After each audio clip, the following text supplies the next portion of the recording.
welcome back to Story Stash. I'm your host Duncan, and these are some of my stories I've written. And today I'm reading from my book Ghost Whisperer, and this is chapter 32. So, are you sitting comfortably? Then I'll begin. Chapter 32. Monday morning, Ed awoke in his plush bedroom. He did his morning routine, then he left for the family room. Ellen met him there. They hugged. "Good morning, dear. Our attorney will arrive in an hour." "Oh, very good. I have a plan ready." They sat on the sofa and enjoyed their coffee. "With all the events in our lives, it makes these simple moments more precious," said Ed. Ellen leaned into him. "I agree. Whenever we get close, something happens. A ghost or a spirit turns up." "Well, I'm a magnet for that stuff. I don't want to be." "I understand that, and I don't hold it against you." Ed sipped his coffee. "Whatever happens, these times are special to me. Me too." John Wright, Ellen's attorney, arrived on schedule. They met him in the boardroom. "Good morning. I can confirm the assets of the former Disnotech are now in our possession," he said.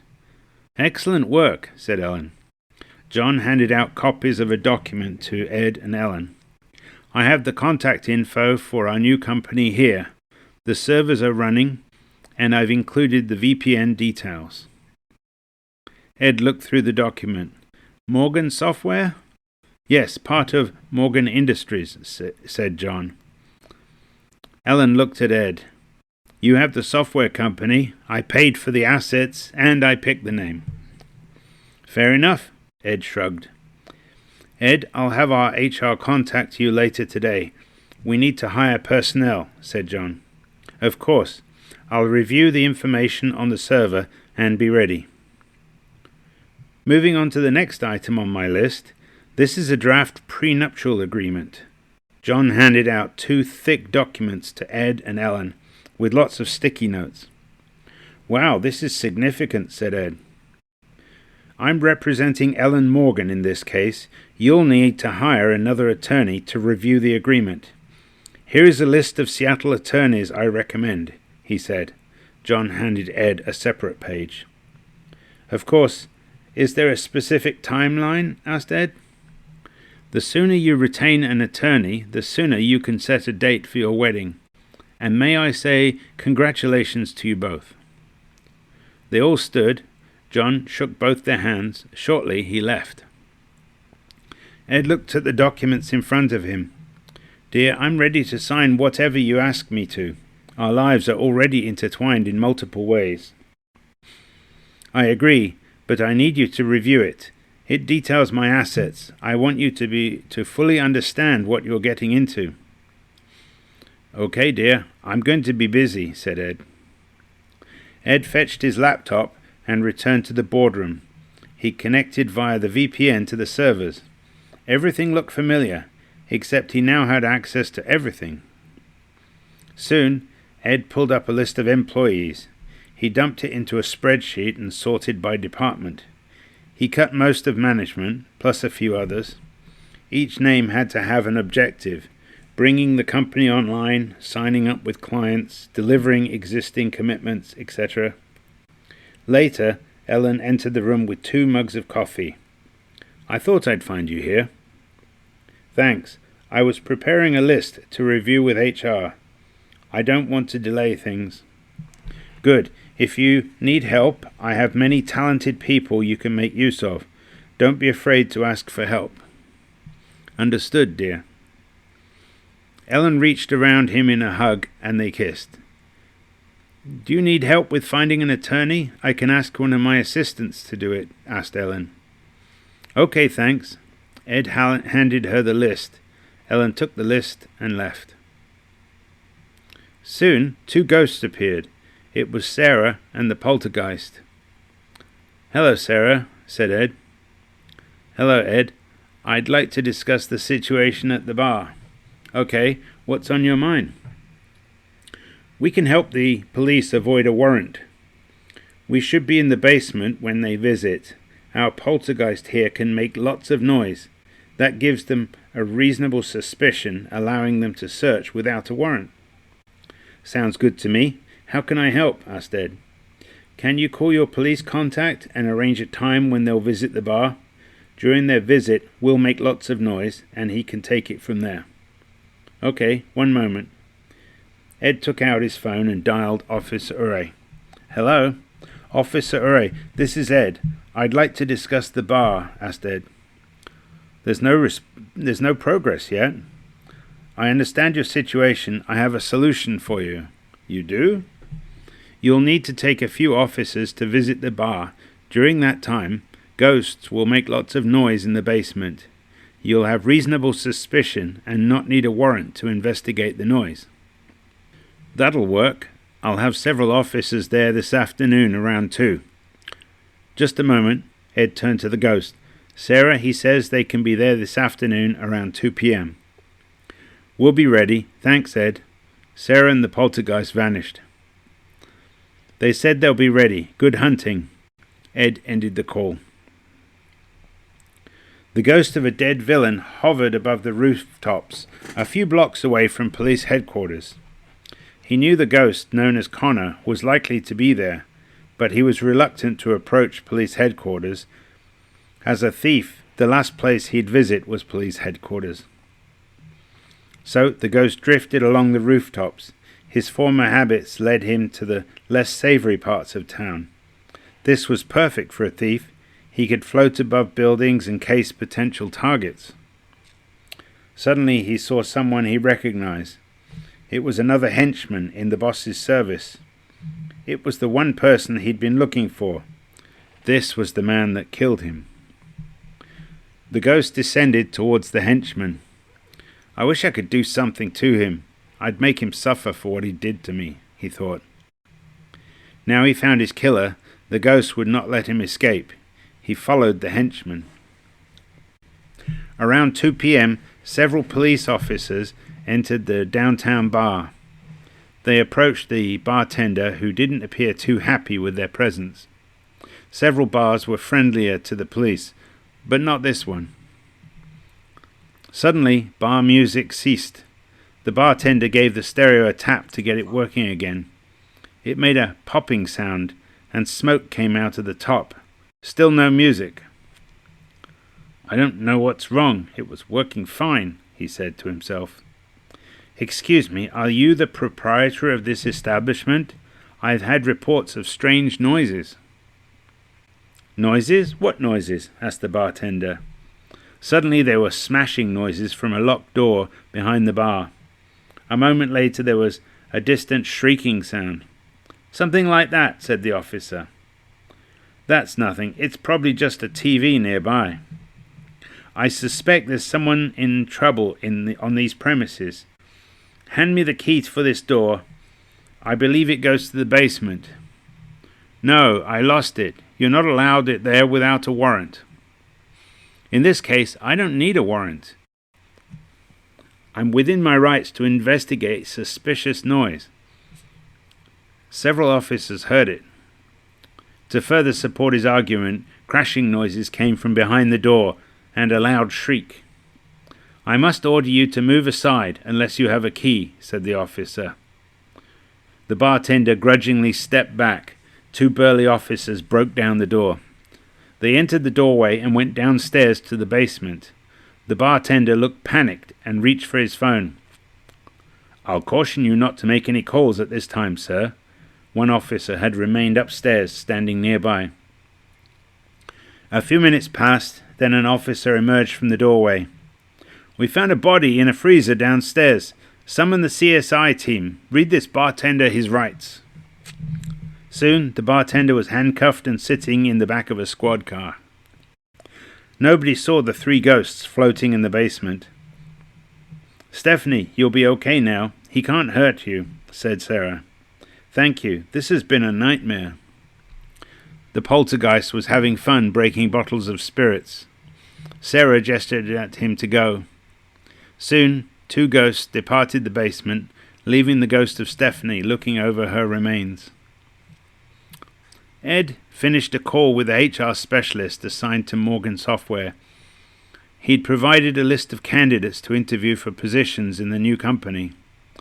During the call, he emailed his spreadsheet. It was off his plate. Soon, his phone rang. Ed answered it. "Hello?" "Ed, it's Officer Ure." "Hello, how did it go with the bar?" "It went as planned. We discovered a body in a freezer in the basement. We took the bartender into custody on suspicion of murder." "Congratulations. Thank you again for the lead. Can you thank your special friends for their help?" "Of course. I'll let them know." "Okay, I'll see you and Ellen at the gathering." "Yes, see you then." Ed ended the call. He closed his laptop and wandered in search of Ellen. Ed met Ellen in the family room. "Hello, Ed," said Ellen. "Hello, I missed you." Ellen stood and they hugged. "Thank you, that's much better." "How goes the company?" asked Ellen. "I gave a list to the HR person. It's out of my hands." "That's better for you, unless you want to be involved interviewing your former co-workers." "Yes, it's better I keep out of that. I want to get back to software bug fixes."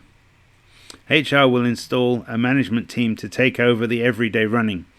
You'll have a flexible workday, allowing you to spend time with me." "Awesome, dear.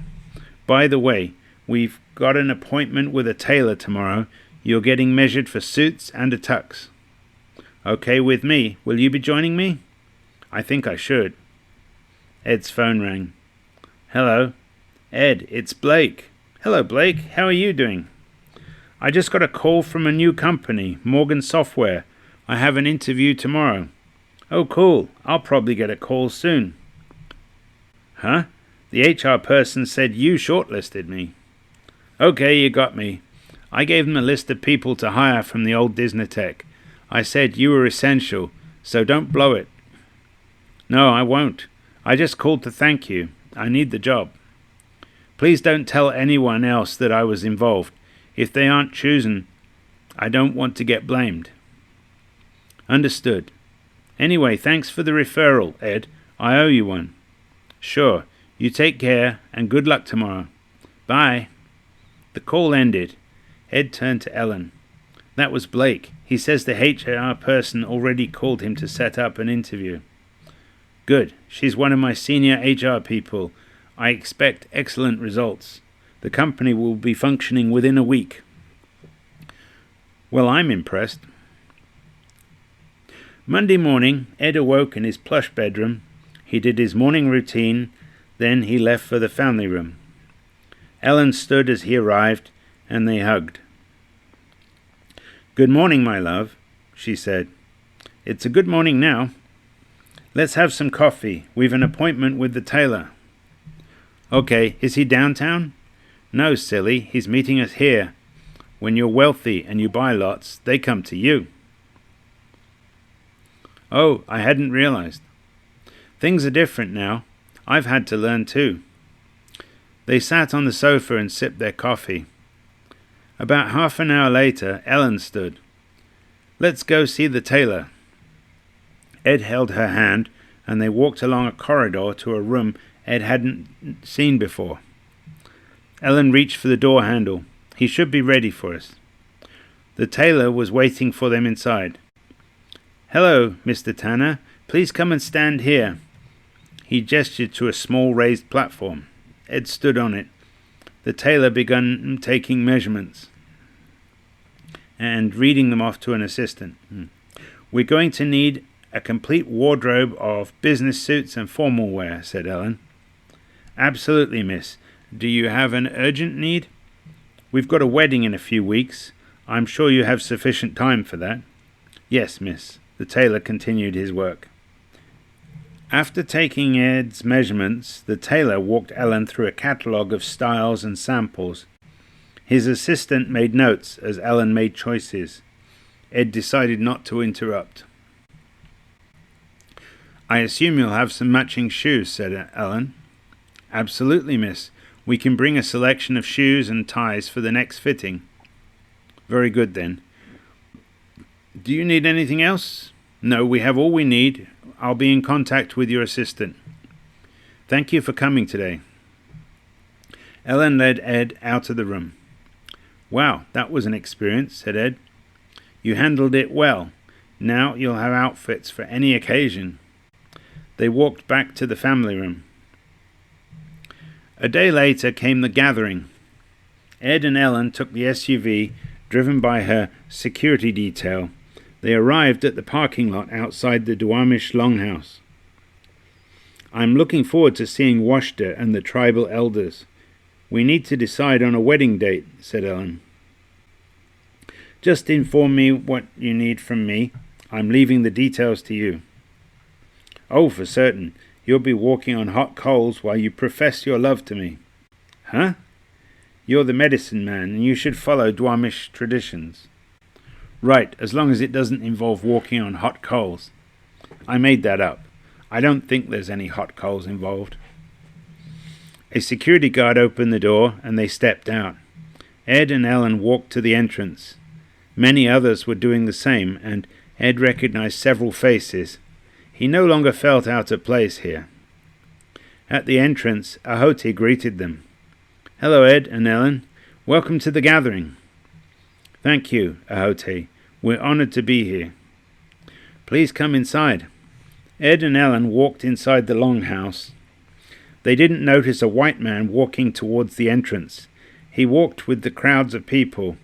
This was the henchman, blending in to enter unnoticed. Also unseen was a ghost, floating above and behind the henchman. He'd followed the henchman, hoping to find a chance to get revenge. Ed saw something surprising. Kate and Ellie were standing near the door to the kitchen. Ellie played with Abby, a young Duwamish girl that Ed had previously rescued. Kate turned to see Ed. "Hello, Ed. Ellen invited us to discuss wedding plans." "Hi, sis. I'm glad Ellie has made friends here." "Yes, this is amazing. And you serve these people as their medicine man?"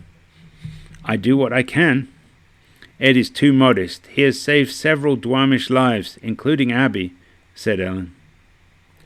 "Ellen, Abby has volunteered to play with Ellie while we discuss plans," said Kate. Abby nodded her head. Kate and Ellen left Ed in search of Washta. They ignored Ed for the moment, so he wandered around greeting friends. It didn't take long to notice a ghost floating above the crowd. He didn't recognize the ghost, although something looked familiar. Ed moved towards the ghost and waved at it. The ghost looked curiously at the white man waving at him. "You can see me?" asked the ghost. "Yes, I can see you. I assume you came looking for me. How can I help you?" The ghost floated towards Ed. "Actually, I was following someone else. They killed me and hid my body in a lake." "Oh, really? I helped the police find a body in a lake. I wonder if it was yours." "I believe my killer is in this room now." The ghost gestured toward another white man. Ed looked, and their eyes met. Uh-oh, Ed thought.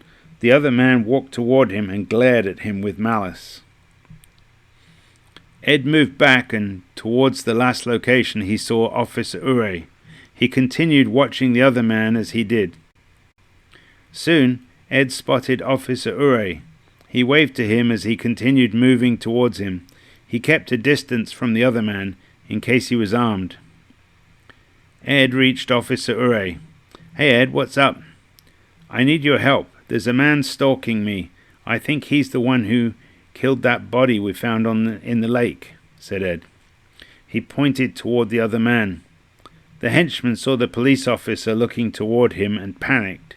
He needed a hostage and an exit fast. He grabbed a young girl and rushed towards the entrance. The henchman kept his head low to avoid being spotted.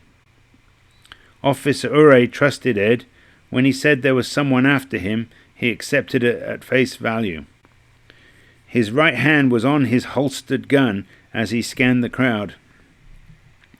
"Ed, can you see where he went?" "No, he was just there. He's another white man."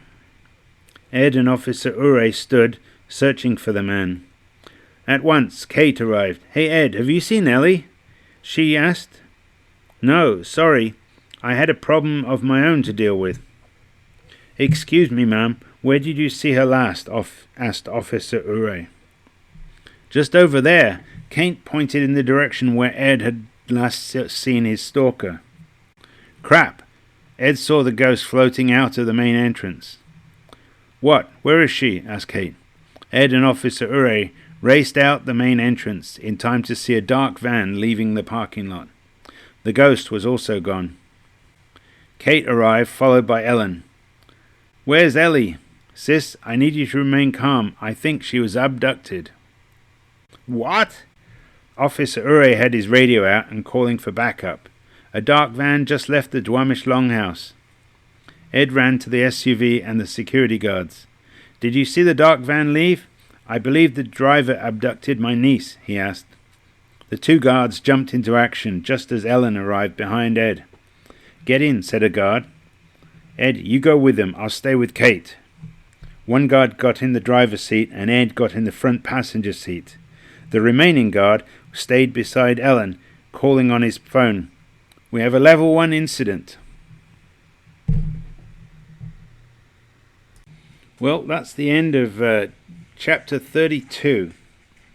And next episode we have chapter 33. Ed, the police, and ghosts all search for Ellie. Then there's a rescue. The kidnapper is arrested, and for some reason he dies in prison. Stay tuned for the next episode. See you then.